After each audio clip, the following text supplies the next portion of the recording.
Iran Israel সংঘাতের উত্তেজনা ছড়াচ্ছে সংযুক্ত আরব আমিরাতে। চলমান ঘটনা প্রবাহ ও বাংলাদেশিদের ভিসা সংক্রান্ত বিষয় নিয়ে সামাজিক মাধ্যমে ছড়িয়ে পড়ে বিভিন্ন বিভ্রান্তিকর তথ্য। এর জেরেই বাংলাদেশি সহ কয়েকটি দেশের নাগরিককে গ্রেপ্তার করে দেশটির আইনশৃঙ্খলা বাহিনী, যা নিয়ে উদ্বেগ প্রকাশ করেছেন দেশটিতে অবস্থানরত বাংলাদেশি কমিউনিটির নেতারা।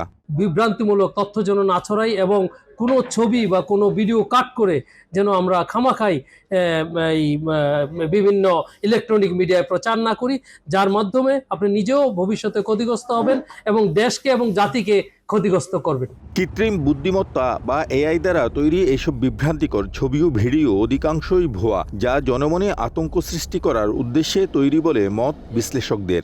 আমি সবাইকে রিকোয়েস্ট করব, যদি ইনসাইটও ভিসা ট্রান্সফারটা খুলে আমরা অনেক লোক উপকৃত হইব, কিন্তু এটারে আমরা অপব্যবহার না করতে। কিছু ভুয়া নিউজের জন্য আমাদের সমস্যা হচ্ছে, যেটা আসলে দুঃখজনক বিষয়। এটা আমি সবসময় বলি যে আপনারা নিউজ করার সময় অবশ্যই বুঝে শুনে সবাই নিউজ করবেন। ভিডিওর মাধ্যমে ফেসবুকে বা আপনার ইউটিউবের মাধ্যমে যেই তথ্যগুলো ভুল তথ্য ছড়াচ্ছে, এটা আসলে আমাদের জন্য উচিত হচ্ছে না।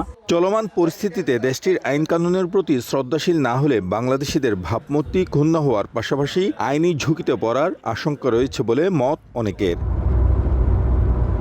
শিবলি আল সাদিক, সময় সংবাদ, সংযুক্ত আরব আমিরাত।